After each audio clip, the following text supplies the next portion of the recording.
Καλησπέρα σας. Μπορούμε πλέον να ξεκινήσουμε. Κύριε Αντιδήμαρχε Πολιτισμού, κύριε Πρόεδρε του Περιφερειακού Συμβουλίου της Περιφέρειας Λάρισσας, κύριε Πρόεδρε της Λαρισαϊκής Λέσχης, κύριοι εκπρόσωποι των αρχών και των φορέων της πόλεως, κυρίες και κύριοι, είμαστε στην ευχάριστη θέση ως Λαρισαϊκή Λέσχη να συνδιοργανώσουμε με την Αντιδημαρχία Πολιτισμών και Επιστημών του Δήμου Λαρισαίων τη δεύτερη κατά σειρά ημερίδα. Ήταν η πρώτη ακριβώς πριν από ένα χρόνο. Έγινε ένας θεσμός για τη Λαρισαϊκή Λέσχη, αυτή τη στιγμή με θέμα θρησκείες, πολιτισμοί, μετακινήσεις πληθυσμών. Πριν περάσουμε όμως στην ημερίδα και στην ανάλυση των θεμάτων από τους εκλεκτούς ομιλητές, θα παρακαλέσω να έρθει στο βήμα, να καλέσω τον Αντιδήμαρχο Πολιτισμού, τον κύριο Σάπκα, εκ μέρους του Δημάρχου Λαρισαίων, να απευθύνει ένα σύντομο χαιρετισμό στα πλαίσια της Εσπερίδος.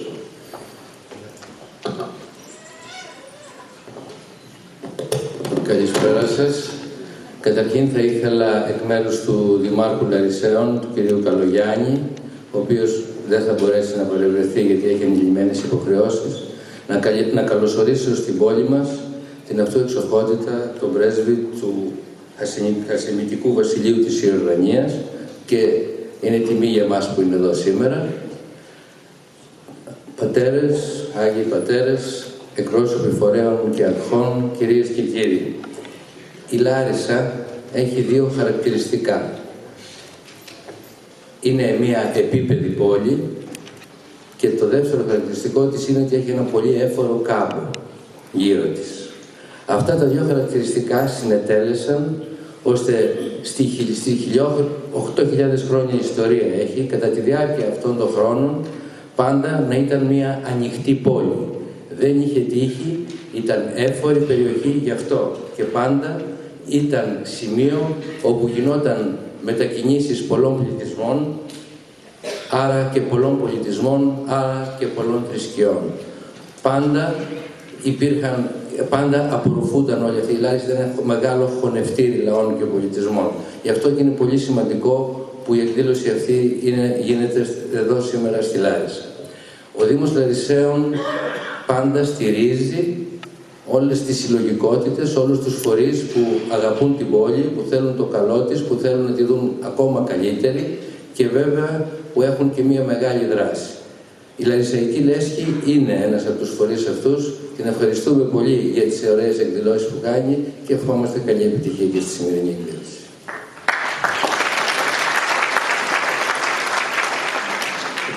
Ευχαριστούμε πολύ τον κύριο Αντιδήμαρχο. Την έναρξη της ημερίδας θα κάνει ο ιδρυτής και εμπνευστής της Λαρισαϊκής Λέσχης, ο κύριος Γρηγόρης Πρεζεράκος. Θα τον παρακαλέσω να ανεβεί στο βήμα.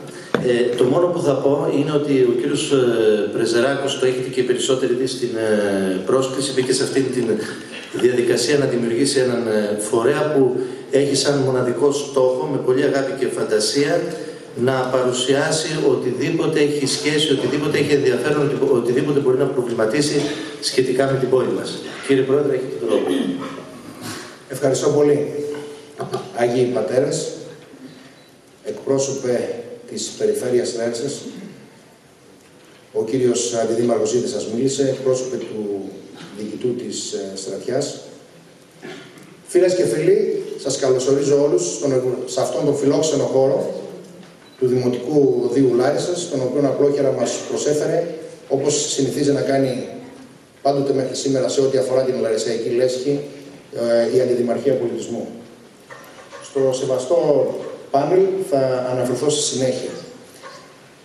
Η Λαρισαϊκή Λέσχη, αν και έχει πολύ μικρή ιστορία πίσω της, έχει υψηλούς στόχους, οι οποίοι αρχίζουν και ολοκληρώνονται μέσα από μια απλή, ξεκάθαρη και ειλικρινή προσέγγιση των πραγμάτων, προκειμένου να μπορούμε να είμαστε, όχι να είμαστε σε επικοινωνία με την κοινωνία, γιατί εμείς είμαστε η κοινωνία, αλλά να μπορούμε να εντοπίζουμε όλα αυτά τα θέματα, τα οποία απασχολούν την κοινωνία περισσότερο ή λιγότερο και περισσότερο ή λιγότερο επικεντρώνοντας στην πόλη μας τη Λάρισα.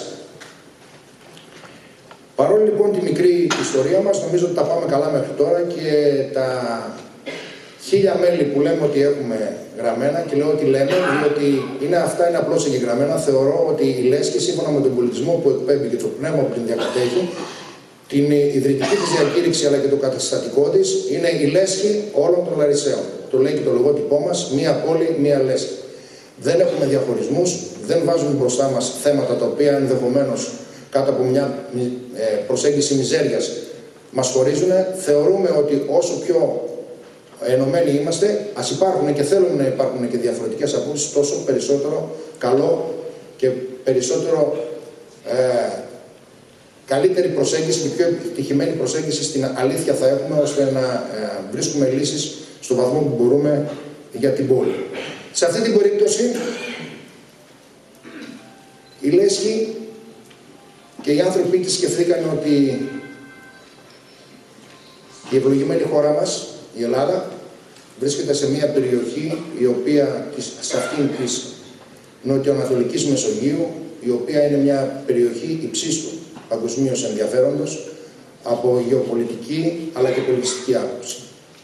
Είναι γεγονός ότι κάποια πράγματα βρίσκουν περισσότερο ευήκοα όταν οι εποχές το καλούνε, και νομίζω ότι στην εποχή μας δεν υπάρχει κανείς που να μην έχει καταλάβει ότι οι συγκυρίες είναι τέτοιες που κάθε μέρα μας κάνουν να θυμόμαστε ότι ζούμε σε μια κατάσταση η οποία είναι πάρα πολύ ευαίσθητη, οι ισορροπίες είναι λεπτές, οι ανησυχίες μας είναι δεδομένες, και αυτός ακριβώς και μόνο ήταν ο λόγος που σκεφτήκαμε ότι θα ήταν καλό να σκεφτούμε έναν τρόπο ώστε να μπορέσουμε να δώσουμε μια εικόνα πληροφοριακού περιεχομένου στους συμπολίτες μας, όποιον θέλει να μας ακούσει και όποιον ενδιαφέρει το θέμα και έχει τον χρόνο να τον διαθέσει προκειμένου να βρεθεί σήμερα μαζί μας. Θέλω όμως να ξεκαθαρίσω κάτι και θέλω αυτό να το καταλάβουμε και να το πιστέψουμε, διότι έτσι πραγματικά η δική μας σκέψη, η οποία όπως προείπα θέλει να κινείται και κινείται μέσα στην ειλικρινή προσέγγιση και στην απλότητα, να είναι και αυτό ξεκάθαρο, ότι η λέσχη δεν περνάει γραμμή για κανένα θέμα. Η λέσχη δεν διδάσκει. Η λέσχη δεν κουνάει το δάχτυλο σε κανέναν. Η λέσχη σκέφτηκε, προβληματίστηκε, εντόπισε το θέμα και σκέφτηκε τον τρόπο με τον οποίο μπορεί, με τον καλύτερο τρόπο, κατά τη δική μας άποψη, να υλοποιήσει αυτό το στόχο, που ήταν ένας και μόνο, η ενημέρωση. Η ενημέρωση του κόσμου. Σκεφτήκαμε και καταλήξαμε ότι θα μπορούσαμε και θα έπρεπε να έχουμε εδώ ανθρώπους οι οποίοι δεν είναι απαραίτητο να εκπροσωπούν υπό την έννοια της επίσημης εκπροσώπησης κανενός, παρά μόνο να προέρχονται και να πιστεύουν σε διαφορετικές θρησκείες. Υπ' αυτή την έννοια παρακαλέσαμε και μας τιμήσανε με την παρουσία τους, προκειμένου να πληροφορήσουν, επαναλαμβάνω, εσάς όλους και εμάς, σήμερα τον εξοχότατο πρέσβη του Χασιμιτικού Βασιλείου της Ιορδανίας, τον κύριο Φαγιάζ Αλ-Εϊτάν. Καλώς ήρθατε, εξοχότατε. Σας ευχαριστούμε πάρα πολύ για τον κόπο που κάνατε να έρθετε και να μετακινηθείτε από την Αθήνα στη Λάρισα. Ελπίζω η φιλοξενία μας να είναι εφάμιλη με την δική σας προθυμία και στο τέλος, όταν θα φύγετε, να μην έχετε μετανιώσει που ήρθατε. Ο κύριος Φιλοσόφ έρχεται και εκπροσωπεί την Ισραηλιτική κοινότητα της Λάρισσας, είναι ο συμπολίτης μας, είναι ένας από εμάς. Δεν νομίζω ότι χρειάζεται να κάνω περισσότερες συστάσεις. Η προσωπικότητά του, η ειδικότητά του ως πολιτικός μηχανικός και όλη του η δράση είναι γνωστή. Νομίζω ότι θα είναι πάρα πολύ χρήσιμος και αυτός εξίσου με τους υπόλοιπους που θα παρουσιάσουν την δική τους θέση στη σημερινή συνάντηση.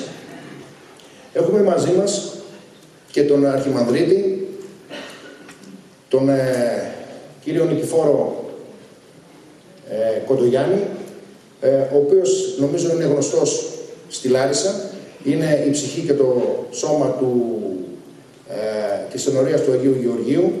Είναι γνωστός γιατί έχει πάρα πολύ μεγάλο ακροατήριο. Προφανώς κάτι θα λέει καλύτερα και κάτι παραπάνω. Ευχαριστούμε την επισκοπή η οποία μας τον διέθεσε και ήταν ο μοναδικός τρόπος να τον φέρουμε εδώ, ώστε να μην δημιουργήσουμε κάποια άλλη δυσλειτουργία. Σε κάθε περίπτωση, τους ευχαριστούμε προκαταβολικά. Είμαστε έτοιμοι να τους ακούσουμε, επαναλαμβάνω, για να πληροφορηθούμε από αυτούς και τις δικές τους απόψεις και τίποτε περισσότερο σε ό,τι αφορά τη λέσχη. Εμείς έχουμε τη χαρά ότι μπορέσαμε με τη βοήθεια και την συνδιοργάνωση εκ μέρους της Αντιδημαρχίας Πολιτισμού, τη βοήθεια και τη χορηγία στο επίπεδο της επικοινωνίας εκ μέρους της Εφημερίδας της Ελευθερίας, τους έχουμε και τώρα μάλιστα εδώ δίπλα μας, σας ευχαριστούμε πολύ. Να ευχηθούμε να έχουμε καλή επιτυχία, να ευχηθούμε όταν θα φύγουμε όλοι μας μετά από λίγη ώρα από αυτή την αίθουσα να μην έχουμε μετανιώσει καθόλου που ήρθαμε και να έχουμε πάρει κάτι. Και με αυτά τα λόγια, τα τελευταία, κηρύσουμε την έναρξη της Εσπερίδας. Ευχαριστούμε πολύ.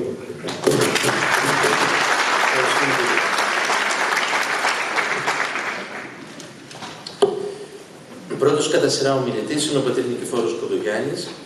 Ο πατήρ Νικηφόρος, γνωστός σε όλους, όπως είπε και ο πρόεδρος της Λαρισαϊκής Λέσχης, έχει γεννηθεί εδώ στην Λάρισα, έχει εισαχθεί με εξετάσεις στην Παιδαγωγική Ακαδημία της πόλης μας.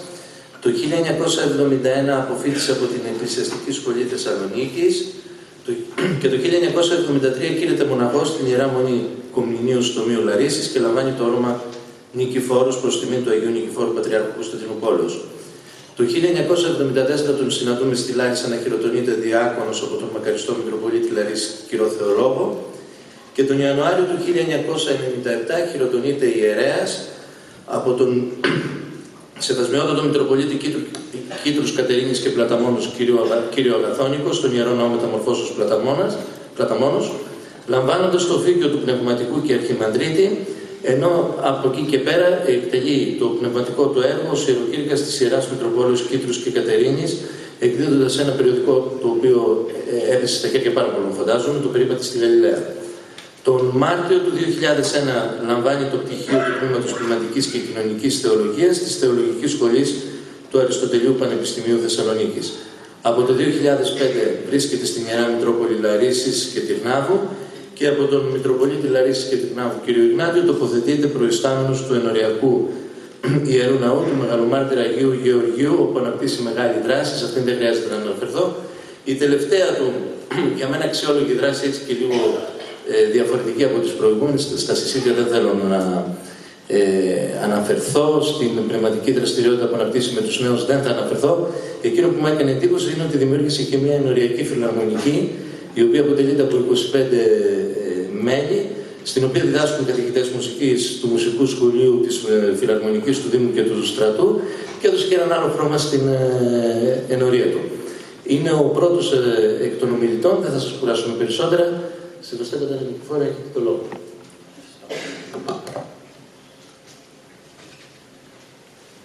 Αγαπητοί μου, κυρίες και κύριοι, έχοντας η Εκκλησία μας ως σύμβολο τον Ιησού Χριστό εσταυρωμένο και όχι αναστημένο, δείχνει ότι αν και πληγωμένη ανοίγει τα χέρια της για να αγκαλιάσει όλο τον κόσμο.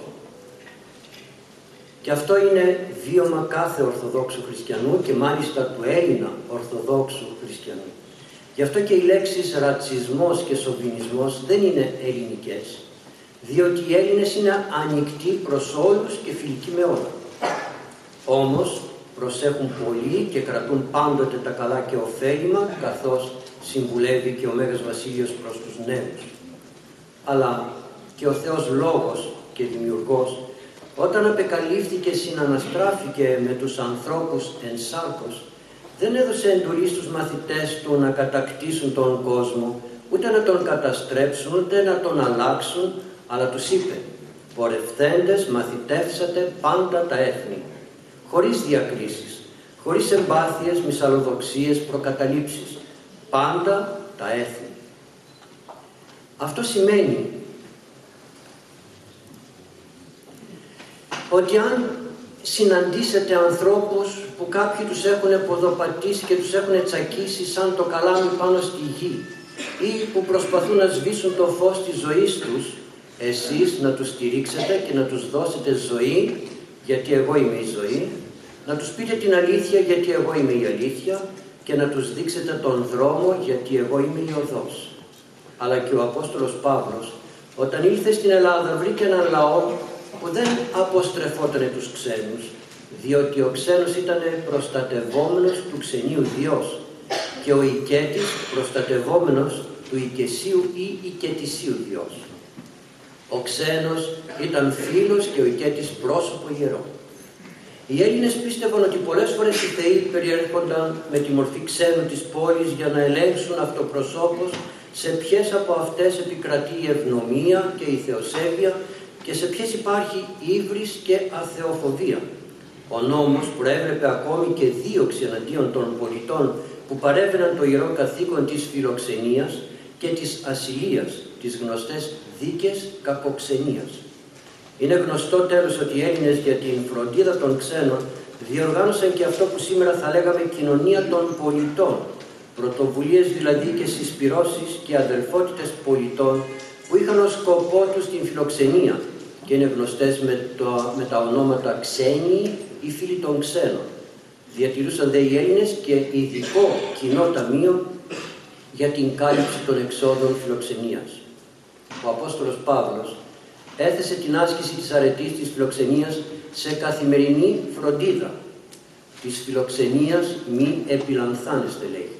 Ο δε Ιησούς Χριστός από απλή αρετή την προβίβασε σε δρόμο που οδηγεί τον άνθρωπο από την φθορά και τον θάνατο στη ζωή. Δεύτε, λέει, εμπρός, λέει, ελάτε εσείς που είστε οι ευλογημένοι του Πατρός μου για να κληρονομήσετε την βασιλεία που έχω προετοιμάσει για σας. Γιατί? Διότι κατέστρεψαν, κατέκαψαν, κατέσφαξαν, κατεδίωξαν, κατακριούλησαν, εξαφάνισαν. Όχι βέβαια. Αλλά δείτε λόγια που γαληνεύουν, που γεμίζουν με φιλάνθρωπες διαθέσεις. Επείνασα και μου δώσατε να φάω, εδίψασα και με ποτίσατε, ήμουν ξένος και με περιμαζέψατε, ήμουν γυμνός και με ντύσατε, αρρώστησα και με επισκεφθήκατε, ήμουν στην φυλακή και με κάνατε συντροφή. Στο σημείο αυτό θα ήθελα να προσέξουμε και το εξής. Οι μετακινήσεις των πληθυσμών, που είναι και το βασικό θέμα της σημερινής ημερίδας, δεν είναι ένα σύγχρονο φαινόμενο ή κατάσταση. Μπορεί το θέμα και ο προβληματισμός μας να προκλήθηκε από σύγχρονες και έντονες καταστάσεις που ζούμε, αλλά οι μετακινήσεις των πληθυσμών είναι μια κατάσταση διαχρονική, διότι και είχαμε και έχουμε και θα έχουμε πάντοτε μέσα στην ανθρώπινη ιστορία μετακινήσεις πληθυσμών.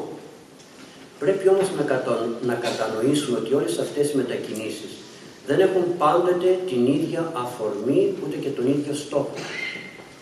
Υπάρχουν δύο ειδών μετακινήσεις, οι εκούσιες και οι ακούσιες μετακινήσεις.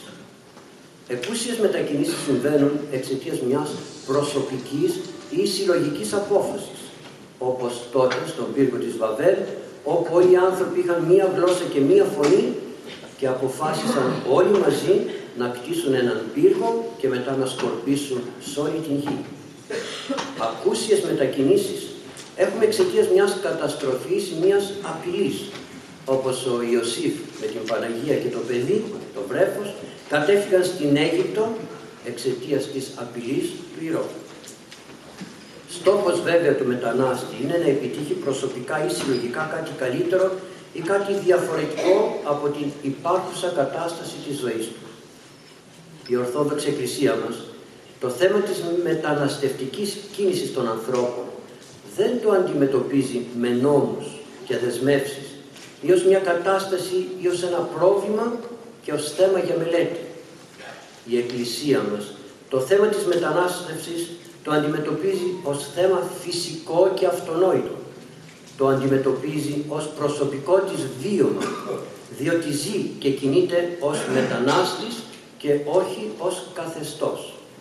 Μια κίνηση που δεν ρυθμίζεται μέσα από ανθρώπους, σκέψεις, έρευνες, μελέτες, θεωρίες, αλλά μέσα από βιώματα, μέσα από αναντήρητα ιστορικά γεγονότα τα οποία καταγράφονται στην Ιερά Παράδοση και την Αγία Γραφή και τα οποία είναι και οι εκφραστές της Εκκλησίας μας, έχοντας πάντοτε πρότυπο το παράδειγμα, την ζωή και τις προτροπές του Ιησού Χριστού που είναι η κεφαλή του σώματος της Εκκλησίας.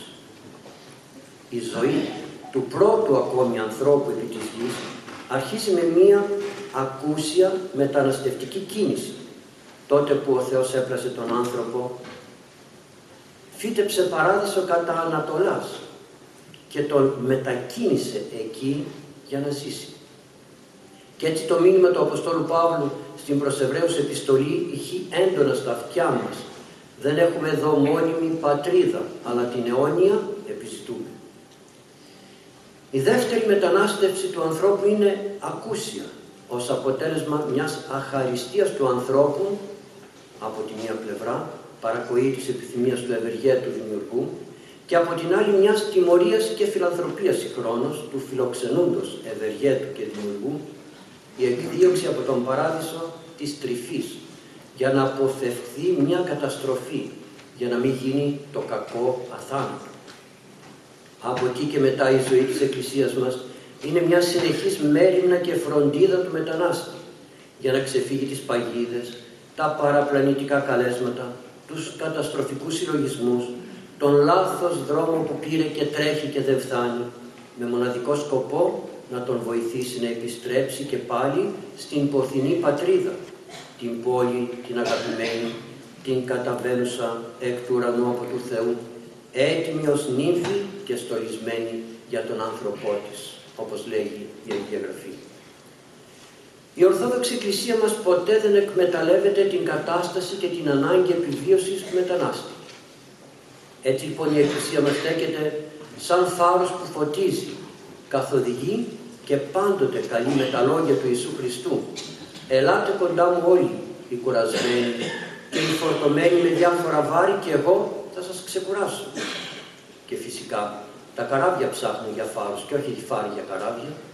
Αυτό σημαίνει ότι το κάλεσμα της Εκκλησίας είναι κάλεσμα με αξιοπρέπεια και σεβασμό προς την προσωπικότητα και την ελευθερία του άλλου. Δηλαδή η Εκκλησία ποτέ δεν κρύβει το πρόσωπό της, ποτέ δεν εργάζεται με μάσκες, ποτέ δεν εκβιάζει και ποτέ δεν καταστρέφει την προσωπικότητα του άλλου, αλλά του δίδει την δυνατότητα να επιλέξει λέγοντάς του «Όποιος θέλει ας με ακολουθήσει». Το φως ποτέ δεν επικρατεί με δολοπλοκίες και μεθοδεύσεις. Απλώς εμφανίζεται και όποιος θέλει το απολαμβάνει. Όμως ο Ιησούς Χριστός παρατηρεί λέγοντας «Το φως ήλθε στον κόσμο, αλλά αγάπησαν οι άνθρωποι πιο πολύ το σκοτάδι παρά το φως. Και τούτο διότι ήταν πονηρά τα έργα τους. Όποιος διαπράττει το κακό, μισεί το φως και το αποφεύγει για να μην φανερωθούν οι πράξεις του. Εκείνος όμως που διαπράττει το καλό, πλησιάζει το φως και δεν φοβάται αν αποκαλυφθούν τα έργα του».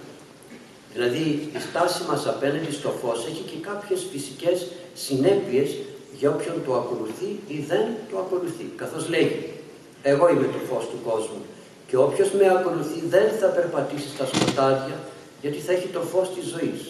Και αλλού λογικό είναι ότι αν κάποιος περπατάει στα σκοτάδια σκοντάφτει, διότι δεν έχει το φως. Και μας συμβουλεύει με έναν πολύ φυσικό λόγο «Περπατάτε έως το φως έχετε».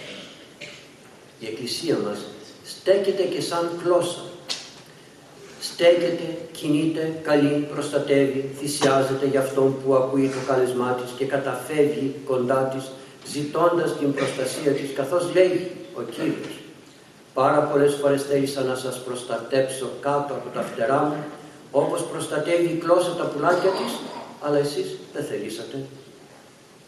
Λένε πολλοί, μα και πού είναι η Εκκλησία? Παντού και πάντοτε και διακριτικά, για να μην καταστρέψει την προσωπική ελευθερία του άλλου, αλλά και χωρίς η ίδια να γίνει ναυαγός. Η Εκκλησία γίνεται ο διπόρος και αναζητά τον κατατρεγμένο, τον πληγωμένο. Ψάχνει την χαμένη δραχμή, το τσακισμένο καλάμι, το φως που τρεμοσβήνει. Εντοπίζει το χαμένο πρόβατο, τον εξαπατημένο ταξιδιώτη, τον πλανεμένο ερευνητή, τον ναυαγό της φορτουνιασμένης ζωής και γίνεται, όπως τονίζει ο Απόστολος Παύλος, για όλους τα πάντα, μήπως και σώσει κάποιον. Ακόμη η Εκκλησία γίνεται στοργικός πατέρας που περιμένει την επιστροφή του κάθε κατατρεγμένου και ξενιτεμένου για οποιονδήποτε λόγο, όχι για να τον υποδουλώσει ή για να τον τιμωρήσει, αλλά για να στήσει μαζί του ένα πανηγύρι. Βγάλτε, λέγει, την λερωμένη του στολή και φορέστε του μια καθαρή. Βάλτε του και χρυσό δακτυλίδι και καινούργια παπούτσια και θυσιάστε το πιο καλό μοσχάρι για να φάμε και να χαρούμε, γιατί το παιδί μου ήταν χαμένο στην ασωτεία και νεκρό μέσα στην αμαρτία και τώρα βρέθηκε. αν και διεσκόρπισε την περιουσία του ζώων ασώτος. Η Εκκλησία αναζητά συνετά και προσφέρει διακριτικά, όχι μόνο τα επίγεια, αλλά και τα ουσιαστικά με τρόπο σωτηριολογικό και όχι καταστροφικό. Δεν ψάχνει τον χαμένο για να χαθεί κι αυτή. Δεν αναζητά τον πληγωμένο για να γεμίσει κι αυτή πληγές. Δεν αναζητά τον ναυαγό για να ναυαγίσει κι αυτή μαζί του. Η Εκκλησία είναι το σώμα του σαρκωθέντος Λόγου του Θεού. Είναι ο προσφέρον και προσφερόμενος και προσδεχόμενος και διαδιδόμενος και συγχρόνως είναι ο μελιζόμενος και μη διαιρούμενος, ο πάντοτε αισθιόμενος και μηδέποτε δαπανόμενος, αλλά τους μετέχοντας αγιάζουν. Γι' αυτό και η Εκκλησία μέσα στην ιστορία μοιάζει με τη μάνα που πάντα θυλάζει και τρέφει. Όλοι την θέλουν, όλοι την χρησιμοποιούν, άλλοι την κατατρέχουν, άλλοι την ξεζουμίζουν, αλλά η Εκκλησία πάντα στέγει, πάντα πιστεύει, πάντα ελπίζει, πάντα υπομένει. Διότι η Εκκλησία ως σώμα Χριστού είναι αγάπη και η αγάπη για τη σωτηρία του ανθρώπου ουδέποτε εκπίπτει. Όμως, για να σταθούμε σωστά απέναντι σε έναν μετανάστη, πρέπει να γνωρίζουμε και την συμπεριφορά του. Οι εκούσιοι μετανάστες είναι πάντοτε πιο οργανωμένοι. Το δύσκολο είναι με τους ακούσιους μετανάστες, οι οποίοι μετακινούνται αφού ξεριζωθούν από τον τόπο τους και έτσι προσπαθούν σαν άλλοι ναυαγοί της ζωής να βρουν σωσίβια για να αρπαχθούν και να ζήσουν. Και έτσι προσπαθούν να διεισδύσουν κάπου αλλού. Και στην κατάσταση όμως αυτή η Εκκλησία μας κινείται σύμφωνα με την προτροπή του Αποστόλου Παύλου. Να είστε επίοικείς με όλους, γιατί ο Κύριος σας βλέπει. Η Εκκλησία δείχνει κατανόηση προς όλους και προσπαθεί να βοηθήσει. Ακόμη και όταν την επιβουλεύονται, κινείται σύμφωνα με το λόγο του Κυρίου. Εγώ σας το τονίζω. Αγαπάτε τους εχθρούς σας. Ευλογείτε αυτούς που σας καταργούνται. Κάντε το καλό σε αυτούς που σας μισούν και προσεύχεστε για όλους εκείνους που σας καταδιώκουν και θέλουν το κακό σας. Ο μετανάστης φυσικό είναι να αναζητά να συνυπάρξει μαζί μας. Και στο σημείο αυτό η Εκκλησία κινείται με αγάπη, καθώς τονίζει ο Λόγος του Θεού. Να συνεργάζεστε με αγάπη, αφού όλος ο νόμος του Θεού επικεντρώνεται στο να αγαπήσεις τον πλησίον σου όπως τον εαυτό σου. Διότι αν ο ένας δαγκώνει τον άλλον, τότε προσέχετε μήπως αλληλοφαγωθείτε. Και φυσικά όλα αυτά επειδή το αγαπάν των πλησίων ως εαυτόν είναι πιο πάνω από όλες τις προσφορές μας. Η Εκκλησία απέναντι σε όλα αυτά εργάζεται χωρίς προβολή. Δεν βοηθά για να φαίνεται, δεν εργάζεται ανθρωπάρισκα, δηλαδή δεν προσφέρει όσο υπάρχουν δημοσιότητες και μετά εξαφανίζεται. Η Εκκλησία πάντοτε εργάζεται. Είτε την προβάλλουν, είτε την εμπέζουν, είτε την υπονομεύουν. Η Εκκλησία πάντοτε θυμάται τους ενδεείς, τους μετανάστες και όλους, και όχι μόνο Χριστούγεννα και Πάσχα, ή όταν προβάλλεται ένα θέμα ή όποτε εμφανίζεται ένα πρόβλημα και μάλιστα με την πανοκρουσίαση. Η Εκκλησία εργάζεται όπως ακριβώς τονίζει ο Λόγος του Θεού. Μη κατοφθαλμοδουλία, ως ανθρωπάριστα, αλλά εκ ψυχής, ως να προσφέρετε τις υπηρεσίες σας στον Θεό και όχι στους ανθρώπους, γνωρίζοντας ότι δεν είναι προσωπολήπτης ο Θεός. Με πολλούς τρόπους βοηθά και οικονομικά η Εκκλησία μας. Για παράδειγμα, όταν ανάμεσα στα παιδιά της Εκκλησίας υπάρξει κάποια στιγμή άνθρωπος με άνετη οικονομική επιφάνεια, τον έχει διδάξει ώστε από μόνος του να προσφέρει, καθώς συμβουλεύει ο Απόστολος Παύλος. Πες τους πλουσίους να μην υπερηφανεύονται για τα πλούτη τους, στηρίζοντας σε αυτά τις ελπίδες τους, αλλά στον πλουσίο πάροχο ζώντα Θεό, να κάνουν καλά έργα και με αυτά να πλουτίσουν, να προσφέρουν εύκολα και να γίνονται κοινωνικοί για να κατακτήσουν αιώνιους θησαυρούς και να κερδίσουν την αιώνια ζωή. Η Εκκλησία μας βοηθά ακόμη με αγάπη και σοβαρότητα και τονίζει: περιπατείτε μεν εν αγάπη, αλλά προσέχετε και τούτο, ότι από την πρώτη και όλες εμφάνιση του όφεως στον Παράδεισο είναι γνωστή η μέθοδος που λέγεται διείσδυση, συνύπαρξη και ανατροπή. Επομένως, Κανείς μη σας εξαπατά με κούφια λόγια και μην γίνεστε συμμέτοχοί τους. Κάποτε ήσασταν σκότος, τώρα είστε φως Χριστού. Ως παιδιά του φωτός περπατάτε. Το Άγιο προσφέρει τα δώρα του όπου υπάρχει καλοσύνη, δικαιοσύνη, αλήθεια. Να κάνετε αυτό που αρέσει στον Θεό και μην κάνετε εργασίες που δεν ελκύουν τα δώρα του Αγίου Πνεύματος. Προσέχετε πώς περπατάτε. Όχι ανόητα, αλλά έξυπνα, αξιοποιώντας σωστά τον χρόνο της ζωής σας, σύμφωνα με το θέλημα του Κυρίου. Ο συνετός και ενάρετος άνθρωπος, λέγει ο Μέγας Βασίλειος, κινείται σαν τα περιστέρια που έχουν αδυναμία στο μύρο. Εξημερώνεις, λέγει, ένα άγριο περιστέρι, αλήφει στα φτερά του με μύρο και το αφήνεις ελεύθερο. Αυτό πάει στα άγρια περιστέρια και αυτά μαγεμένα από το μύρο τα ακολουθούν και σου φέρνει ένας μήνος από άγρια περιστέρια. Έτσι, σαν ελκυστικό μύρο λειτουργεί και η ενάρετη χριστιανική ζωή. Η Εκκλησία μας βοηθά με προσοχή και συμβουλεύει. Φύλαξε τις παραδόσεις σου, αποφεύγοντας κάθε ανόητη, αιρετική και παραπλανητική συζήτηση με ανθρώπους οι οποίοι ξέφυγαν από την αλήθεια της πίστεως. Η Εκκλησία μας προσέχει και δεν ξεπουλά τον θησαυρό της, δεν καταστρέφει τις ρίζες της, δεν κατατρώγει τον θάμνο που την προστατεύει, για να θυμηθούμε και κάτι από τα λόγια του Εσώπου. Δεν γίνεται ναυαγός, αλλά ναυαγωσός της. Η Εκκλησία, δεμένη γερά στον Σταυρό του Χριστού, φωνάζει, απλώνει χέρια, πετά στο σίγμα. Ποιες μορφές έχουν όμως οι τρόποι που χρησιμοποιεί η Εκκλησία στην προσφορά της προς πάντας? Χαρακτηριστικό παράδειγμα φροντίδας μετανάστη είναι ο Ιησούς Χριστός, ο οποίος εγκαταλείπει τις ανέσεις του, δεν κάνει διακρίσεις, σηκώνει ό,τι μας βαραίνει και μας κουράζει, καθοδηγεί, δεν παραβιάζει, προσφέρεται ως τροφή, θυσιάζεται, δεν εξαπατά, προσφέρει το τέλειο. Πιστεύει η Εκκλησία μας σε αυτή την αρχή της αγάπης, εκφράζει και εφαρμόζει ως καθημερινή μέριμνα την φροντίδα και την βοήθεια με σκοπό να βοηθήσει και να εντάξει στο κοινωνικό περιβάλλον τους πρόσφυγες και τους μετανάστες. Οι ιεράρχοι επισκοποί και πολλές ιερές μητροπόλεις προσφέρουν δωρεάν γεύματα και στέγη, αλλά προπάντων το ενδιαφέρον και τη στοργή τους σε εκατοντάδες πρόσφυγες, μουσουλμάνους, Κούρδους και άλλους.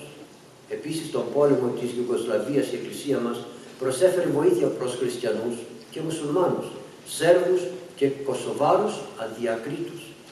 Πέραν όμως αυτής της επίγουσας βοήθειας σε έκτακτες ανάγκες, η Εκκλησία λειτουργεί και ειδικά γραφεία τα οποία προσφέρουν ολοκληρωμένες υπηρεσίες προς τους μετανάστες και τους πρόσφυγες, υποβοηθώντας την κοινωνική τους ένταξη.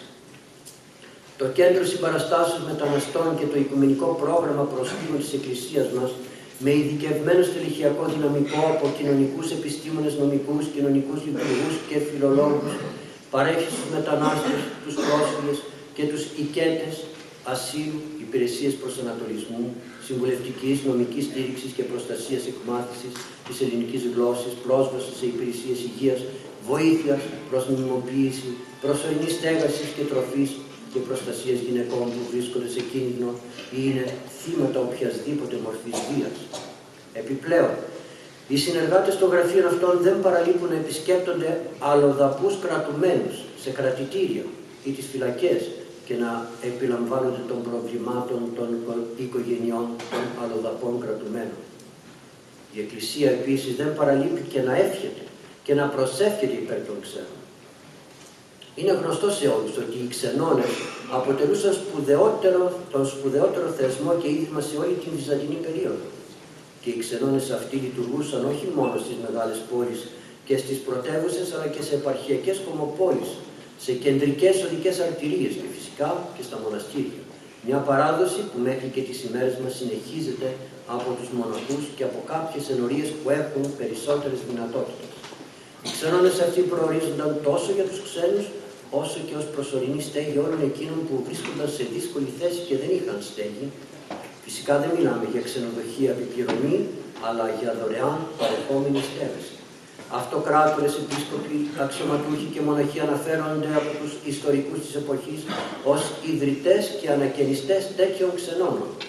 Ο Ιερός Χρυσόστομος, μάλιστα, προέτρεπε το ποιμνιό του να ξεχωρίσει στο σπίτι του ένα δωμάτιο για τους ξένους.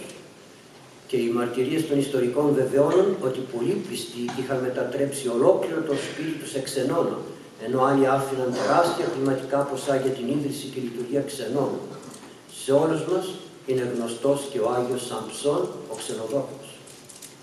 Η Ορθόδοξη Εκκλησία παγκοσμίως έχει ως βασική της φροντίδα την φιλανθρωπία και περιθάλπει κάθε μετανάστη, και όχι μόνο ομογενείς και ομοδόξους, αλλά και κάθε άνθρωπο αδιακρίτως θρησκευτικής ή εθνικής προελεύσεως. Η Ορθόδοξη Εκκλησία προς πάντα τα έθνη πορεύεται και δίδει την ομολογία της πίστεως έμπρακτα, εφαρμόζοντας την αγάπη της προς τους κοπιώντας και πεφορτισμένους. Κάθε ενορία στην Ορθόδοξη Εκκλησία έχει το φιλόπτωχο ταμείο και πολλούς εθελοντές οι οποίοι δραστηριοποιούνται αναλόγως. Στη Μητρόπολη μας λειτουργούν φιλόπτωχες αδελφότητες. Ακόμη λειτουργούν στη Σίτια, όπου κάθε ενορία μεριμνά για περίπου 350 άτομα και δεν αρνείται σε όποιον έχει πραγματική ανάγκη και ζητάει βοήθεια. Και η ενορία μας ακόμη καθημερινά προσφέρει φαγητό σε 150 άτομα, χωρίς φυσικά να έχει φωτιά και καθαρό. Γιατί? Διότι μια ομάδα από 100 και πλέον εθελοντές εργάζονται με πολλές θυσίες και φόβους. Στην ενορία μας, για να πω κάτι πιο πρακτικό και χειροπιαστό, διδάσκεται δωρεάν κοπτική, ραπτική και έντιμα, λασαία, γεωγραφία σε όλους, όποιος ζητήσει. Υπάρχει παντοπολείο, φαρμακείο, ιατρείο, ηματιοθήκη, με την οποία τροφοδοτούνται ακόμη και οι αντίστοιχες δραστηριότητες των άλλων Μητροπόλεων που μας ζητούν τη συμπαράσταση και τη βοήθεια. Η ενορία μας ακόμη προσφέρει και έργο ηθικό, κοινωνικό, ποιμαντικό στο κατάστημα κράτησης Λαρίσης και στο σχολείο δεύτερης ευκαιρίας του καταστήματος αυτού, για το οποίο μεριμνός εκπρόσωπος της Ιεράς Μητροπόλεως, με ηματισμό, με αποφυλακίσεις, με τηλεκάρτες, με οικονομική βοήθεια, ψυχολογική, ιατρική υποστήριξη. Φυσικά όλα αυτά είναι ένα ελάχιστο δείγμα του αφανούς και σοπηλού έργου της Εκκλησίας μας, το οποίο ακόμη και σήμερα με την έντονη οικονομική κρίση επαυξάνεται σε κάθε γωνιά της Ορθοδόξης Εκκλησίας μας και έτσι το μέγιστο αυτό θέμα της μεταναστεύσεως αντιμετωπίζεται με ποικιλόμορφη ποιμαντική διακονία από την Ορθόδοξη Εκκλησία μας, πάντοτε μέσα από μια θεολογική και εκκλησιολογική προσέγγιση. Η ποιμαντική διακονία της Εκκλησίας μας προς τους εμπειριστάτους αδελφούς μετανάστες είναι μια διακονία απροσωπόληπτη. Είναι μια διακονία που δεν λαμβάνει υπόψη ούτε την εθνικότητα, ούτε την θρησκεία των εμπειριστάτων. Είναι μια διακονία που πραγματώνει την έκφραση της αγάπης, ατενίζοντας στο πρόσωπο του μετανάστη το πρόσωπο του πάσχοντος Κυρίου ημών Ιησού Χριστού.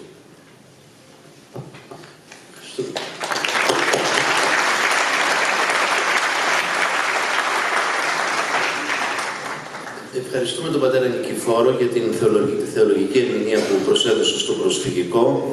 Μια διάσταση καθαρά εκκλησιολογική, με την πείρα που διαθέτει ο ίδιος και η ομάδα που συναποτελούν την κοινότητα η οποία προσφέρει αυτό το έργο καθημερινά στους κατατρεγμένους και ανάμεσά τους σε πολλούς μετανάστες.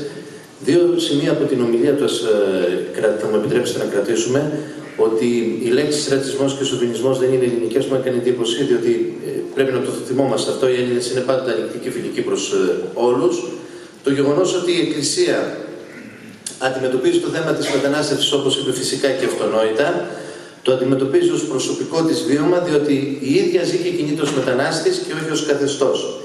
Και δεν πρέπει να ξεχνάμε αυτό με το οποίο στην ουσία συμπίκνωσε όλο το νόημα της εισηγήσεώς του, ότι ο τρόπος προσφοράς φροντίδας της Εκκλησίας προς το μετανάστη είναι αυτός που εμπνέεται από το ίδιο το χαρακτηριστικό παράδειγμα του ιδρυτή της, του Ιησού Χριστού, που μετανάστευσε στον κόσμο για να τον σώσει. Δεν εκμεταλλεύεται την κατάσταση του μετανάστη, ούτε την ανάγκη για την επιβίωσή του.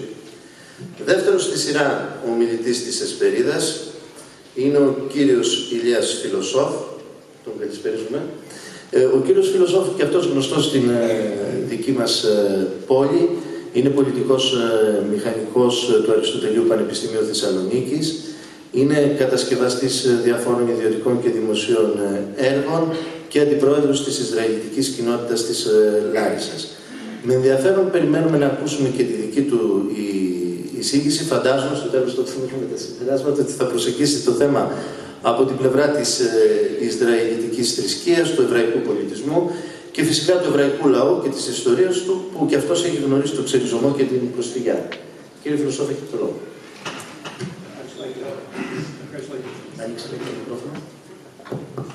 Ευχαριστώ κύριε Στεργιούλη.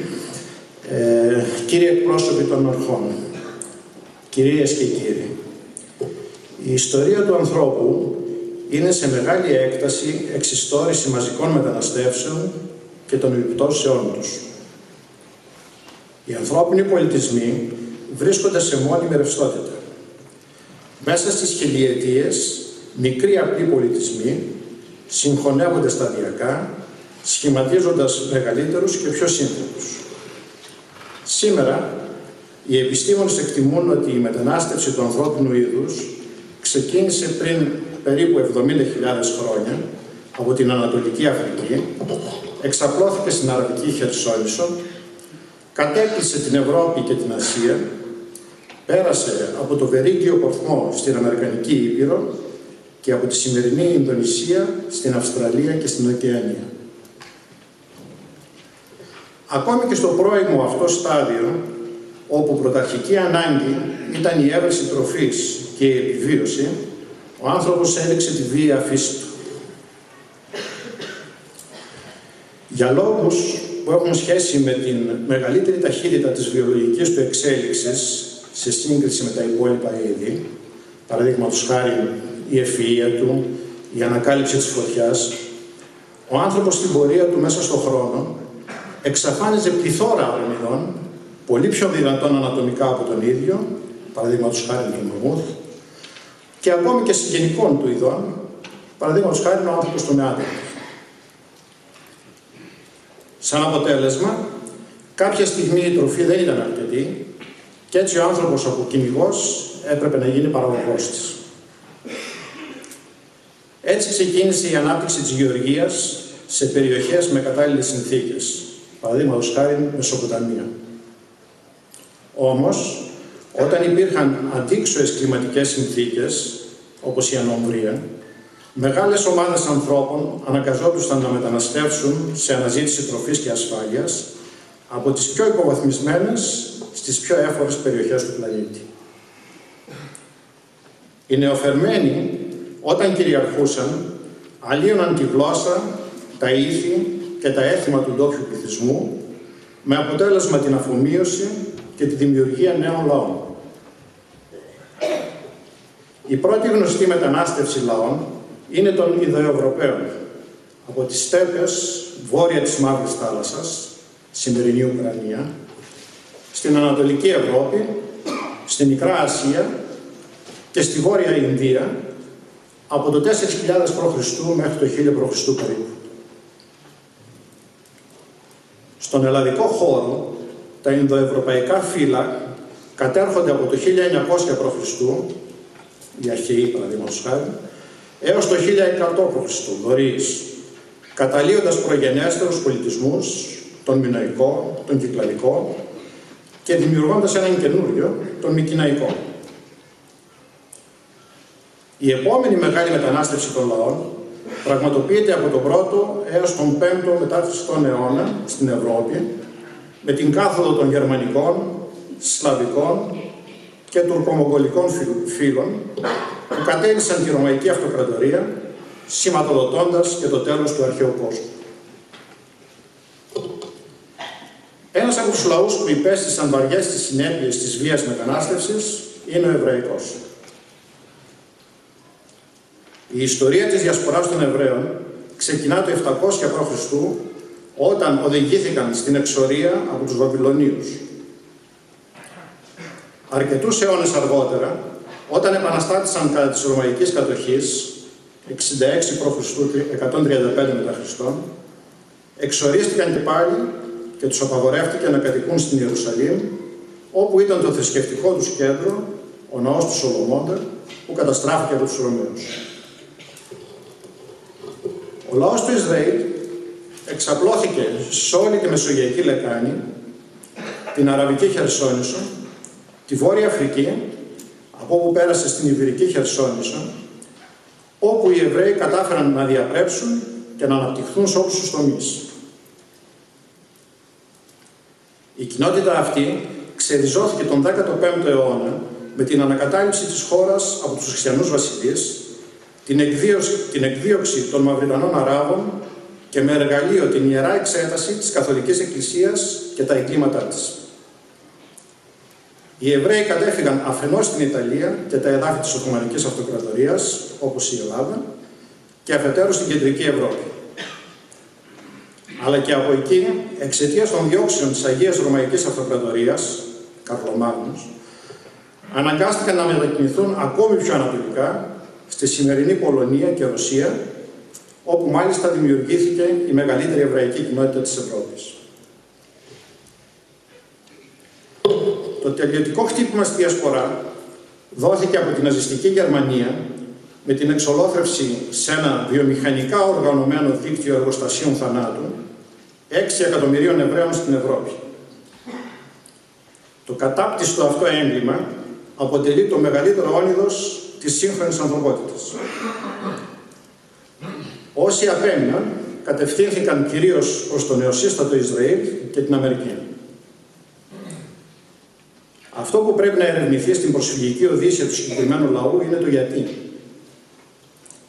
Εδώ δεν έχουμε να κάνουμε με αντικειμενικές αιτίες, ξηρασία, έλλειψη τροφής, πόλεμος, που οδήγησαν στις προηγούμενες μεγάλες μεταναστεύσεις της ιστορίας, αλλά με συνεχείς διωγμούς μυσαλλοδοξίας σε πολλές χώρες και για μία περίοδο 2.000 ετών. Η εβραϊκή θρησκεία είναι ένα ιδιότυπο κράμα της ιστορίας του εβραϊκού λαού από την εποχή της μετικεσίας του από τη Μεσοποταμία στην Παλαιστίνη μέχρι τους ρωμαϊκούς χρόνους και κανόνων οργάνωσης της καθημερινότητας, των κοινωνικών σχέσεων και της ανθρώπινης ενδοσκόπησης. Το πρόβλημα με την εβραϊκή θρησκεία ήταν ότι ποτέ δεν υπήρξε θρησκεία προσελητισμού. Μάλιστα, είχε την παράξενη αντίληψη ότι η συμφωνία με τον Θεό αφορούσε κυρίως τους ίδιους με απλή γνωστοποίηση σε όλους τους άλλους. Ωστόσο, πρέπει να παραδεχθούμε ότι παρόλο που μιλάμε για κανόνες καθημερινής συμπεριφοράς και αρχές ηθικής 4 περίπου χιλιετιών, αυτοί αποτέλεσαν τη βάση του ανθρώπινου ηθικού κώδικα μέχρι σήμερα.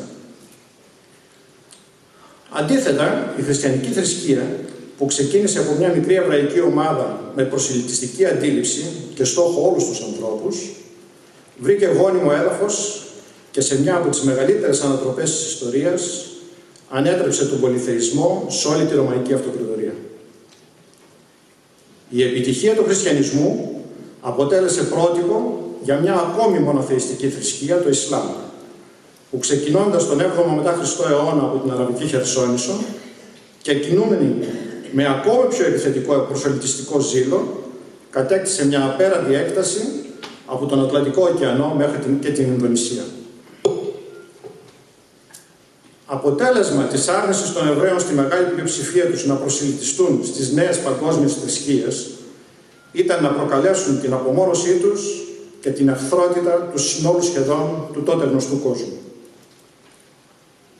Όταν το ανθρώπινο είδος, σχεδόν στο σύνολό του και μέσα στις φυσικές και μεταφυσικές φοβίες του, έψαχνε για την ασφάλεια μιας οικουμενικής τάξης που του πρόσφεραν οι μεγάλες θρησκείες, το να διαχωρίζει στη θέση σου ήταν προκλητικό. Το τίμημα που πλήρωσε ο εβραϊκός λαός για αυτή τη μοναχική πορεία ήταν υπερβολικά βαρύ. Άξιζε τον κόπο. Ανθρωπιστικά σίγουρα όχι. Συνειδησιακά είναι προσωπικό θέμα του καθένα να πατήσει. Άλλωστε στην Ευρώπη των Ναζί, να μην ξεχνάμε, ότι με βάση τους γελίους νόμους της Νιρεμβέργης εκτελούσαν και όσους ήταν από 3 γενιές βαπτισμένοι χριστιανοί. Τελικά δηλαδή το θρησκευτικό μίσος έγινε και ρατσιστικό μίσος. Όπως και να έχει το θέμα, οι Εβραίοι υπήρξαν μέχρι σήμερα και δυστυχώς εξακολουθούν να είναι σε μεγάλο βαθμό ο αποδοπομπαίος τράγος της ιστορίας. Υπήρχε επιδημία πανούκλας στην Μεσαιωνική Ευρώπη. Τους Εβραίους και έκανε μαζικά, σαν υπεύθυνους, διότι είχαν λιγότερα θύματα από την επιδημία. Κανείς δεν πίστεψε ότι αυτό συνέβαινε διότι για θρησκευτικούς λόγους έπρεπε να πλένονται τουλάχιστον μια φορά την εβδομάδα και επομένως ήταν πιο καθαροί. Μάλιστα ο Λούθυρος έδινε και συγκεκριμένες οδηγίες για τη δίωξή τους. Κατέρεε η τσαρική Ρωσία. Η εκτόνωση της λαϊκής οργής γινόταν με επιδρομές των Κοζάκων στις εβραϊκές συνοικίες και αποκεφαλισμούς. Νικήθηκε στον Πρώτο Παγκόσμιο Πόλεμο η Γερμανία και βούλιαζε μέσα στην οικονομική κρίση. Χωρίς αμφιβολία υπεύθυνοι ήταν οι Εβραίοι και έπρεπε να εξοντωθούν με την τελική λύση των Ναζί. Το Auschwitz το αντιμετωπίζει ο καθένας με προσωπικό τρόπο. Άλλοι καταραίουν και άλλοι εξοργίζονται. Εγώ ανήκω στους δεύτερους και ο λόγος είναι ότι εκτός από ελάχιστους προτέτειους οι Γερμανοί Ναζί δεν τιμωρήθηκαν. Κυριάρχησε η λογική των συμφερόντων των Άγγλων και των Αμερικανών και οι περισσότεροι πέθαναν τιμώρητοι. Ωστόσο τίποτα δεν είναι πια ίδιο. Από το φοβισμένο Εβραίο του γκέτο και τις τάχτες του Auschwitz ξεπήδησε η εικόνα του Γερμανού Άιχμαν στην άκρη του σκηνιού της Αγχώνης και η παράτολμη επιχείρηση του αεροδρομίου 11. Κυρίες και κύριοι, στις μέρες μας ζούμε την οικονομική παγκοσμιοποίηση από το ανεξέλεγκτο χρηματοπιστωτικό σύστημα, τις στρατιωτικές επεμβάσεις των ισχυρών του πλανήτη, δήθεν για την αποκατάσταση της δημοκρατίας, την αστάθεια, τους εμφύλιους πολέμους, κυρίως στη Μέση Ανατολή και την υποσαχάρια Αφρική. Αποτέλεσμα, θάνατοι, δυστυχία, αχαλήνωτες μεταναστευτικές ροές. Ανάλογες με αυτές που στο παρελθόν εξαφάνισαν λαούς και πολιτισμούς.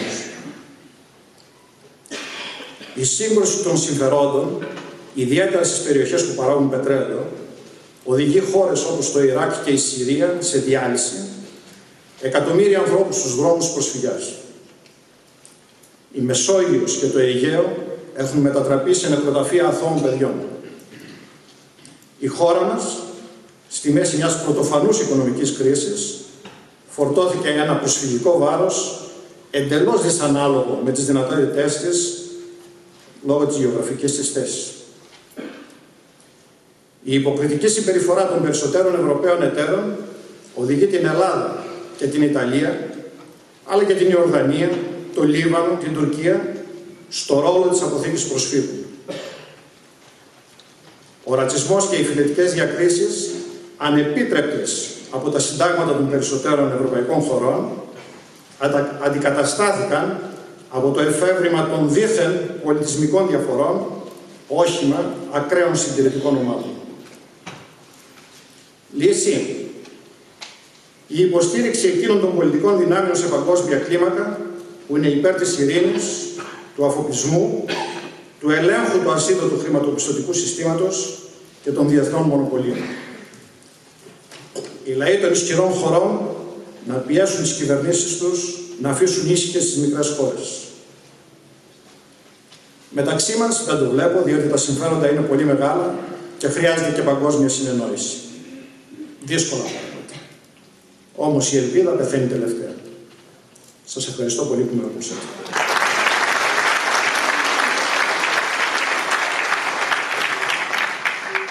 Ευχαριστούμε πολύ τον κύριο Φιλοσόφ. Το ιστορικό πλαίσιο που έκανε ήταν αξιόλογο για τους γεγονούς του εβραϊκού λαού. Θα μείνω σε αυτό, κύριε Φιλοσόφ, που κατά επανάληψη ακούμε, τώρα δεν ξέρω αν από ένα σημείο και πέρα έχει γίνει ρουτίνα, χωρίς να μπαίνουμε στη διαδικασία να το σκεφτούμε ότι οι Γερμανοί Ναζί δεν έχουν τιμωρηθεί και όλα αυτά τα οποία έχουν γίνει μέχρι σήμερα. Νομίζω ότι έχει καταδείξει κοινός τόπος πλέον. Στις μέρες μας και είναι δυστύχημα αυτό.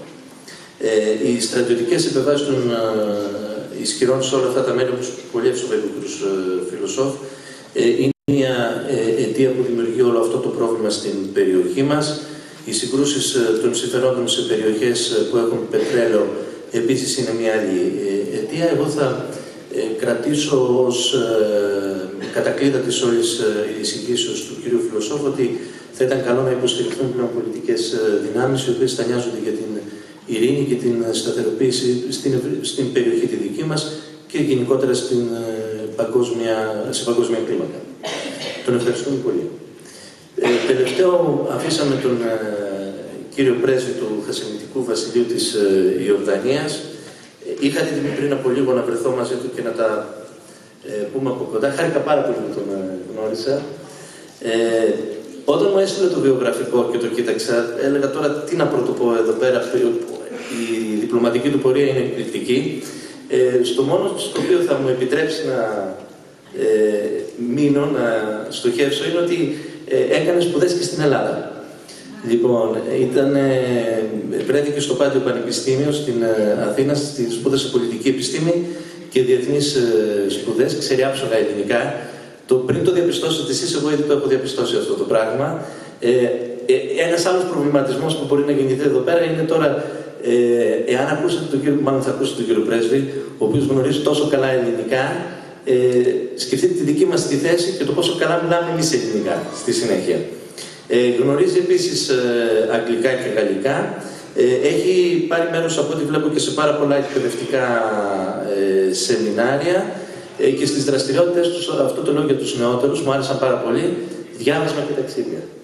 Λοιπόν, τον ευχαριστούμε πάρα πολύ που μας έκανε την τιμή να βρίσκεται κοντά μας και με ενδιαφέρον περιμένουμε να τον ακούσουμε. Κύριε Πρέσβη.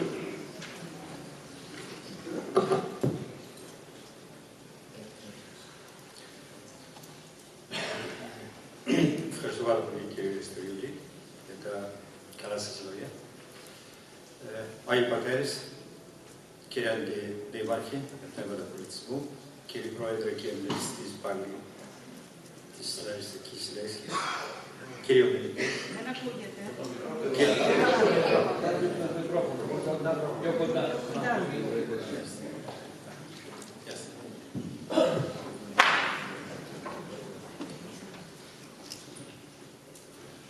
Κυρίες και κύριοι, με ακούτε τώρα?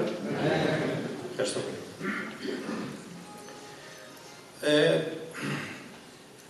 Ας αρχίσουμε λίγο με κάτι διαφορετικό. Νομίζω οι κυρίες που με προηγήθηκαν είναι γνωστοί για σας περισσότερο εδώ, επειδή Λαρισαίοι. Εγώ χαίρομαι πολύ αν θα με δεχτείτε σαν Λαρισαίος. Όποιος δεν γνωρίζει για τη Ιορδανία, θα πούμε 2-3 λόγια. Αρχίζω. Πρώτη, η Ιορδανία νομίζω όχι ανεξαρτοποιήθηκε, ιδρύθηκε 100 χρόνια μετά την εξαρτησία της Ελλάδας, 1921.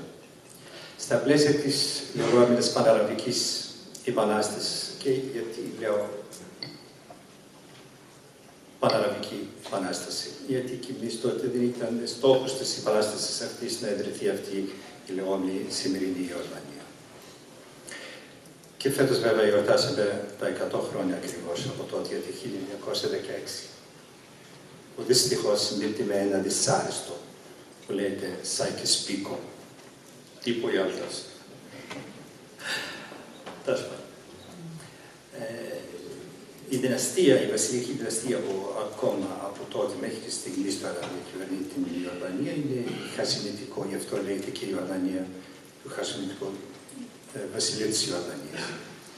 Αυτή η οικογένεια σχεδόν είναι νομίζω η μοναδική οικογένεια και επομένως τώρα και ο βασιλιάς ο σημερινός ο Αμπτάλα ο δεύτερος είναι ο μοναδικός βασιλιάς στον κόσμο που είναι απόγονος ενός προφήτη. Για ποιους δεν είναι. Πληθυσμό έχουμε περίπου 7 εκατομμύρια. Γύρω από εμάς, στα βόρεια μας μέρη, είναι η Συρία, ανατολικά Ιράκ, Σαουδική Αραβία και από δυτικά Αίγυπτος, Παλαιστίνη, Ισραήλ και από πάνω το ίδιο δίπλα στη Συρία είναι και η Λίβανος. Απέχουμε περίπου από τη Μεσόγειο πάνω από Παλαιστίνη, η ιστορική Παλαιστίνη και Ισραήλ, περίπου σε ευθεία γραμμή 60 χιλιόμετρα. Σε ευθεία γραμμή. Δεν ακούγουμε πάλι τώρα. Οκ. Συγγνώμη. Τέλος πάντων, ας πούμε, να πάμε περισσότερο σε ένα άλλο θέμα πολύ φτερό. Τώρα, στην περιοχή τη δική μας, γνωρίζεστε όλοι και προαναφέρθηκε ο κύριος ομιλητής προηγουμένως, για αυτά τα δεινά που γνωρίζουμε τώρα στην περιοχή, όπως είναι στη Συρία, Ιράκ, Ιεμένη κτλ., στην Αίγυπτο, Λιβύη κτλ. Στη Ιορδανία, την λεγόμενη αυτή Αραβική Άνοιξη. Εγώ θα σας πω. Με την σημερινή μορφή της Άνοιξης, που γνωρίζετε, πραγματικά δεν την γνωρίσαμε, αλλά την γνωρίσαμε με την πραγματική έννοια της Άνοιξης. Αλλά το 1989 είχαμε τα δικά μας, αλλά διαφορετικό από αυτή που δυστυχώς ζούμε μέχρι στιγμής στη Συρία. Με τις συνταγματικές μεταρρυθμίσεις που έγιναν στην Ιορδανία, τότε σχεδόν στην ίδια εποχή με το πέσιμο του τείχου του Βερολίνου. Και η δεύτερη διαφορά με την σημερινή ήταν που ξεκινήσε από το ίδιο το καθεστώς και όχι από την αντιπολίτευση. Και ήταν τόσο πολύ ευραία εκεί, που δεν βρήκε μετά ούτε η αντιπολίτευση ούτε η συμπολίτευση κανένα λόγο για να κηρύξει άλλη. Πρώτο. Ας ξεπεράσουμε και αυτό. Δυστυχώς, για το θέμα μετακίνηση πληθυσμών. Η Ιορδανία με τη σημερινή μορφή γνώρισε πολλούς. Μια του 48 με τον πόλεμο με το Ισραήλ. Δεχτήκαμε την πρώτη μετακίνηση πληθυσμών των Παλαιστινίων και το 67 πάλι τον πόλεμο και το κάθε εξής. Και ύστερα, νομίζω το 90 και 91 με τη εισβολή του Ιράκ στο Κουβέιτ, αν θυμάστε, μετακινήθηκαν πολλοί πληθυσμοί από Ανατολάς προς την Ιορδανία, κυρίως οι Ιορδανοί και άλλοι. Περάσαν. Μέχρι να φτάσουμε στα σημερινά μας πάλι δεδομένα, σύνολο Σύριοι είναι 1.400.000. Σύριοι μιλάμε. Τη στιγμή που η Ελλάδα, νομίζω, όλοι το γνωρίζετε, ότι δέχεται, νομίζω, περίπου 62 ή 63.000. 65. Σας χαρίζω κι άλλους 5. 1 εκατομμύριο, αλλά σε αναλογία με τον πληθυσμό το δικό μας, νομίζω περίπου το 20% του πληθυσμού της Ιορδανίας, που έτσι φαίνεται περισσότερο σαν τη μεγαλύτερη χώρα στην υποδοχή, ας πούμε, μεταναστών. Αλλά δεν είναι μόνο Σύριοι, γιατί εσείς έχετε 65, 62, 63 σύνολο, που είναι 40% νομίζω οι Σύριοι, άλλοι Παγκαλαντές, Ιράκ κτλ. Εμείς σύνολο έχουμε σαν μετανάστες και πρόσφυγες, γιατί είναι το ίδιο πράγμα, είναι ξένο στοιχείο στην χώρα. Έχουμε περίπου 3,5 εκατομμύρια, γιατί έχουμε και τους Παλαιστίνιους, που ακόμα αναζητούν τη χώρα τους, το κράτος. Έχουμε 3,5 εκατομμύρια. Μπορείτε να φανταστείτε τι αριθμό. 3,5 εκατομμύρια. Σε μια χώρα που έχει οικονομία οπωσδήποτε διαφορετική από την οικονομία της Γερμανίας, της κάθε ευρωπαϊκής χώρας. Τη στιγμή που νομίζω σήμερα ή χθες ανακάλυψαν ότι περίπου κάτι μελέτης ότι ολόκληρη η Ευρώπη δέχτηκε περίπου λιγότερο από 2 εκατομμύρια. Ολόκληρη η Ευρώπη. Των 28 χωρών. Φανταστείτε τι επιπτώσεις θα έχει σε όλους τους τομείς, τις κοινωνικούς και τους οικονομικούς και τα άλλα. Ας ξεπεράσουμε και αυτά. Λέμε, ποια είναι η αιτία τώρα. Οι αιτίες πολλές. Προαναφέρθηκαν, νομίζω, προηγουμένως από τους κυρίους ομιλητές, πραγματικά. Αλλά ένας από αυτούς πάλι, τους λόγους, οι αιτίες, αν σας αρέσει, είναι και το Παλαιστινιακό. Έχουμε κάποια διαφορά με τους κυρίους εδώ, σαν Ισραηλίτες, όχι σαν τους Εβραίους. Με τους Εβραίους, δόξα. Με τους Ισραηλίτες. Όχι με τους Εβραίους. Γιατί οι Εβραίοι για μας και οι Χριστιανοί είναι το ίδιο. Για μένα τουλάχιστον και οι περισσότεροι μουσουλμάνοι είναι η ίδια θρησκεία για μας. Διαφορές μπορεί να έχουμε, αλλά στην ουσία είναι μία. Δεν έχουμε καμία διαφορά. Αλλά... Να κάνω μια διευκρίνηση, γιατί αυτό το λάθος γίνεται πολύ συχνά. Οι Ισραηλινοί είναι οι κάτοικοι του κράτους του Ισραήλ. Οι Ιουδαίοι, οι Ισραηλίτες, οι Εβραίοι είναι θρησκευτικοί. Δηλαδή, εμείς εδώ στη Λάρισα, στην Ελλάδα, είμαστε Έλληνες πολίτες, Ισραηλίτες, οι Εβραίοι ή οι Ιουδαίοι. Δεν είμαστε Ισραηλινοί. Όχι, επειδή είπατε με τους Ισραηλίτες, μπορείτε να... Ναι, αλλά ήθελα να διευκρινίσω ότι άλλο είναι η θρησκεία και άλλο το κράτος. Σε κάθε κράτος, όχι μόνο στο Ισραήλ. Γι' αυτό ήθελα να πω ότι η διαφορά μας είναι πολιτική, όχι θρησκευτική. Μπορεί να είναι οι Αμερικούς, είναι θρησκευτική, αλλά στην ουσία είναι πολιτική, δεν έχει τίποτα. Και απόδειξη από αυτό, εμείς έχουμε πολιτικές πάλι και διπλωματικές σχέσεις με το Ισραήλ και έχουμε συμφωνία ειρήνης, έχουμε απορράσει το 1994, αν θυμάστε. Τέλος πάντων. Είναι και αυτό.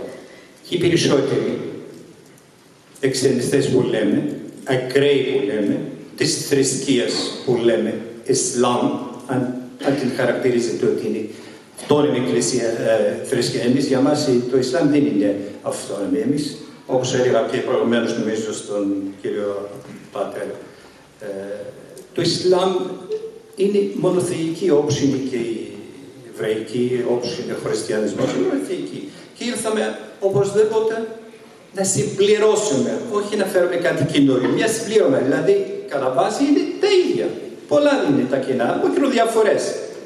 Γι' αυτό πρέπει να έχουμε και αυτή την τόση διαφορά μεταξύ και λέμε θρησκείες. Εμείς λέμε η θρησκεία είναι μία. Τίποτα. Έχουμε παρατηρήσει και κάτι άλλο. Ότι πολλοί μιλάνε για πολιτισμούς. Πώς μπορεί κανένας να μου πει πόσους πολιτισμούς? Υπάρχει ένας πολιτισμός. Ένας ανθρώπινος πολιτισμός που μας χωρίζει, νομίζω, από άλλους πολιτισμούς, τον ζωικό πολιτισμό ή τον φυτικό ή τελευταίο. Μπορεί να έχουμε διάφορες κουλτούρες. Ναι, το παραδέχομαι. Αλλά ανθρώπινος. Και ο ανθρώπινος πολιτισμός είναι αυτός που μας ενώνει. Γι' αυτό λέμε όλοι μας, είμαστε αδέρφια ενός πολιτισμού. Όχι διαφόρων πολιτισμών. Ούτε ευρωπαϊκός, ούτε ισλαμικός, ούτε εβραϊκός, ούτε αραβικός, ούτε ινδικός. Γιατί όλοι μας ένα πολιτισμό. Δική μου αυτό. Γι' αυτό και η συνύπαρξη δική μας επιβάλλεται τώρα με ελληνικούς. Αφού είμαστε και ανήκουμε σε έναν πολιτισμό με διάφορες κουλτούρες. Αυτές οι διάφορες κουλτούρες δεν πρέπει να μας επιτρέψουν πάλι να αλληλοξεντωθούμε. Δεν έχουμε κάποια διαφορά, γιατί όχι. Δεν πετύχαμε σε αυτή τη φορά. Τι λέμε. Και δεν πρέπει πάλι εμείς να έχουμε αυτές τις αξίες και να λέμε «Α, εγώ νίκησα». Όχι. Νίκησε ο ανθρώπινος πολιτισμός. Νίκησε η συνύπαρξη. Όχι όμως η διαφορά αυτή να μας χωρίζει σε όλους. Ισλάμ, προφήτης ο δικός μου και ο δικός σου, τι είπε? Ήρθα να συμπληρώσω που λέμε σαν σύστημα αξιών, σαν σύστημα ηθικών, που υπήρχε οπωσδήποτε μέσω του Εβραϊσμού, που οπωσδήποτε ήρθε πριν από εμάς, ήρθε και πριν από τον χριστιανισμό, έτσι δεν είναι? Και αυτό.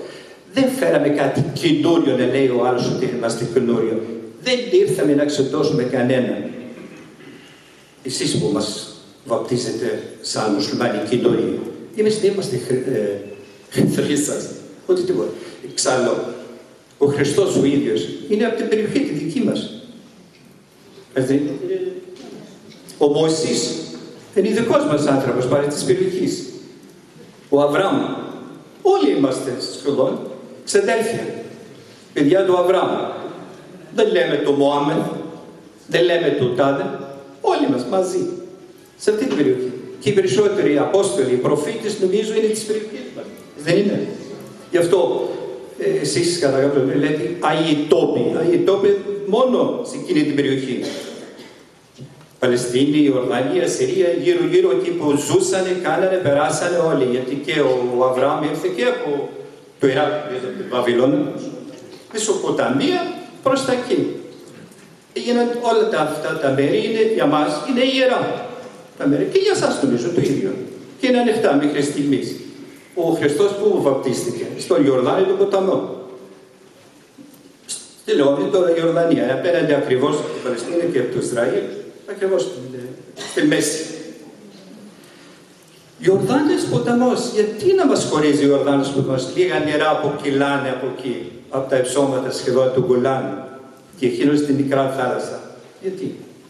Επιτρέπεται τα νερά? Όχι. Επιτρέπονται άλλα οικοδομήματα? Όχι. Ο άνθρωπος είναι ο άνθρωπος, ο μοναδικός ο άνθρωπος είναι ο υγερός σε αυτόν τον πολιτισμό, σε αυτή τη γη μας. Τα υπόλοιπα τα άλλα είναι δημιούργημα του ανθρώπου. Εσείς τώρα, παράδειγμα, χτυπάμε ξύλο, αν πέσει ένα κτίριο, οποιοδήποτε κτίριο, δεν μπορούμε να το ξαναχτίσουμε? Μπορούμε. Όπως το χτίσαμε στην αρχή, θα το ξαναχτίσουμε. Αλλά ο άνθρωπος, αν σκοτωθεί, όπως σκοτώθηκαν και χάθηκαν, όπως έλεγε και ο κύριος προηγουμένως, στη Μεσόγειο και στο Αιγαίο, χιλιάδες. Για διάφορες αιτίες, από διάφορες αιτίες και λόγους. Ποιος θα το ξαναδώσει ζωή? Γι' αυτό είναι, ο άνθρωπος είναι ο Άγιος. Δεν είναι τα πλάσματα του ανθρώπου. Δεν είναι τα ανθρώπινα δημιουργήματα. Ούτε καν είναι. Οποιασδήποτε καν είναι η θρησκεία. Εξάλλου και οι θρησκείες ήρθαν να υπηρετήσουν τον άνθρωπο. Όχι τα άλλα. Γι' αυτό καλούμε όλοι να συντονιστούμε περισσότερα και να συνεργαστούμε μια συνύπαρξη, ειρηνική συνύπαρξη. Όχι να πολεμήσουμε. Φτάνει που λέμε. Σε όλες τον κόσμο, σε όλες τις περιοχές. Αλλά μεγαλύτερη ανάγκη νομίζω τώρα και η δική μας περιοχή. Η δική μας περιοχή.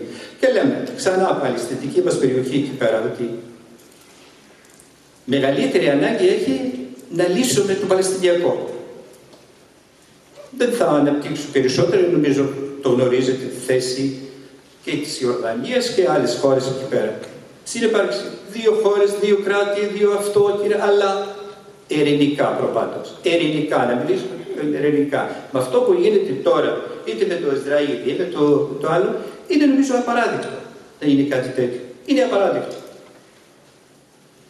Θα πιστώ μόνο σε αυτά, να μην σας ζαρίσω άλλο. Ευχαριστώ πάρα πολύ.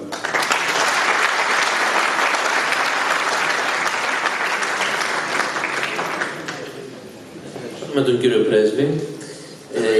Μένω σε αυτό που είπε ότι πριν ήταν και η δημιουργία μιας νέας γενιάς, ο αλληλοσεβασμός, η αλληλοεκτίμηση, η αλληλοβοήθεια μεταξύ των ανθρώπων για την ανέγερση ενός ανθρώπινου πολιτισμού. Που κατά τον κύριο Πρέσβη είναι τελικά το μόνο αληθινό ιερό σε αυτό το σύμπαν και δεν είναι άλλο από τον άνθρωπο και την ανθρώπινη ζωή. Νομίζω ότι καλός ήταν ο προβληματισμός μετά τις εισηγήσεις που είχαμε. Οφείλω να τους ευχαριστήσω ως συντονιστής και τους τρεις συνομιλητές. Το λόγο τώρα έχουμε, και να κλείσουμε, να μην σας κουράσουμε καν, το λόγο να τον δώσουμε τώρα στον κύριο Γρηγόρη Πρεζεράκο, τον πρόεδρο της Λαρισαϊκής Λέσχης, ο οποίος θα κλείσει και την όλη εκδήλωση όπως την άνοιξε. Και εγώ ως συντονιστής, κύριε Πρόεδρε, θέλω να σας ευχαριστήσω για την τιμή που μου κάνατε.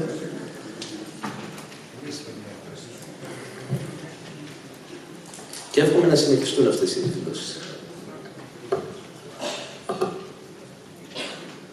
Ξοδέψαμε λίγες ώρες εδώ μέσα σε αυτή τη φιλόξενη αίθουσα, όπως προείπα.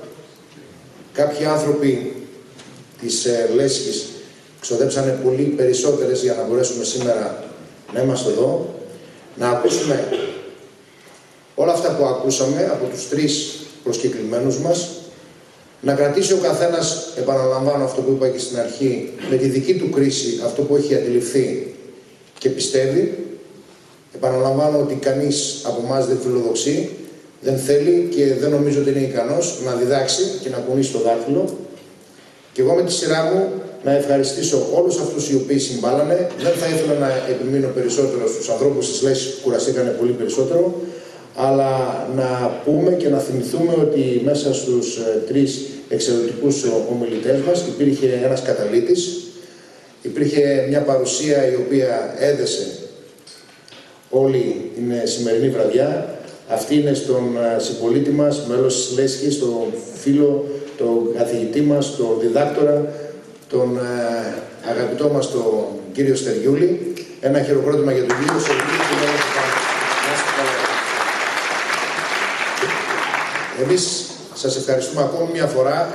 Ένα χειροκρότημα από εμάς, από τη Λέσχη για τη Λέσχη, που σημαίνει ότι είμαστε όλοι μαζί το ίδιο πράγμα. Νομίζω ότι είναι πολύ ευκαιρική η διαδικασία της εγγραφής κάποιων ανθρώπων δίνοντας το όνομά τους. Θεωρούμε στη Λέσχη όσοι έχουν κάνει την κίνηση της εγγραφής ότι όλοι οι Λαρισαίοι και όσοι αγαπάνε την Λάρισα είναι μέλη της Λέσχης ούτως ή άλλως. Κλείνοντας αυτή την εσπερίδα, θα ήθελα να ευχηθούμε να είμαστε καλά, να έχουμε υγεία, να έχουμε ειρήνη και να μπορούμε μέσα από τέτοιες διαδικασίες να ενημερωνόμαστε, να κρίνουμε, να συγκρίνουμε, ο καθένας χωριστά, επαναλαμβάνω, να αποφασίζουμε και να καταλήγουμε έτσι ώστε τα έργα να είναι έργα ειρήνης, να γίνονται όλα με μυαλό, να είναι αυτό το κυρίαρχο στοιχείο στην κοινωνία μας, προκειμένου να μπορέσουν και οι επόμενες γενιές να απολαύσουν τα αγαθά που και οι δικές μας απολαύσανε και ενδεχομένως στη συγκεκριμένη εποχή βρίσκονται όλα αυτά τα αγαθά υπό μια αμφισβήτηση. Μόνο με το μυαλό θα μπορέσουμε να ξεπεράσουμε αυτές τις δυσκολίες μέσα από την σκέψη, τον προβληματισμό, επαναλαμβάνω, την υγεία και την ειρήνη. Εύχομαι σε όλους καλό βράδυ, ευχαριστούμε πολύ για την παρουσία σας και μακάρι να είμαστε καλά.